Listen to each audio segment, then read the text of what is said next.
Well, obviously the news is absolutely devastating. We first heard about the incident very early this morning, around about 2:30 this morning, so 6:30 Kathmandu time. And I can confirm that the 7 Britons on board the aircraft that went down were indeed customers of Explore. So our thoughts go out to the families, the relatives. It's just devastating. Not only the friends' families in the UK, but also our Nepalese tour leader was on board, so our thoughts go out to all of his family as well, and the guys that we work with up in Kathmandu, who we're very close to. Have you been in touch with the clients' families, and how is everyone else concerned, who's affected by this whole incident? Well, so many people are affected. We set our crisis team up immediately here in the office, and we had to go through certain protocol, if you like. We're liaising very closely with the Foreign Office very early on, and they actually go through the process of informing the families and the next of kin. Following on from that, once that procedure had happened, we have set up a support line for the families. So yes, we are in contact with them. What can you tell us about the move slightly this way just to improve the online? That's it. Yeah, right, that's better. Thanks, guys. What can you tell us about the voyage or the expedition, if you like, that this group was setting out on?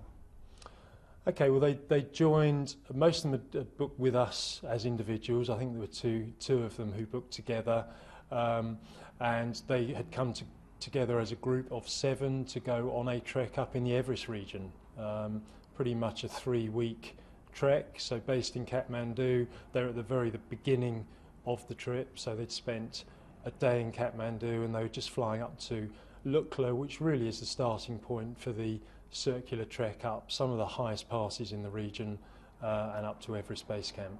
But they weren't actually going on to attempt Everest or any of the really high climbs? No, this was a non-technical trek, but it would have given them some of the great views of Everest and the surrounding regions.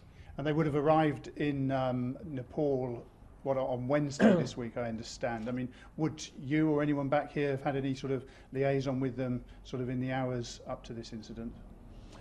No, all of our tours are led by a tour leader, and as I say, our wonderful tour leader up in Kathmandu would have met them. He'd have accompanied them as they spent a day in Kathmandu, just kind of acclimatising, having a walk around the city, an orientation tour, and he'd have gone through quite a detailed trek briefing, checked all of their equipment, made sure that they were well prepared for the trek ahead. The suggestion is that the aircraft hit a bird. That was one early sort of suggestion as to what may have gone wrong. What are your thoughts, though, on using Nepalese air travel? Because there is a suggestion that, the safety record, to put it frankly, is not good. Well, when we operate tours wherever it is in the world, we have to go. We go through certain procedures. We do liaise very closely with the Foreign Office, and we follow their advice, which is the key thing, really. And they have a certain level of diligence that goes into ensuring maintenance is followed and international guidelines. And beyond that, we do our own diligence and audit in terms of the airlines and maintenance records, that kind of thing. So we had done everything, I believe, to ensure that trip and that flight was as safe as possible. But would you question sending other parties on trips that would involve using that airline in the future?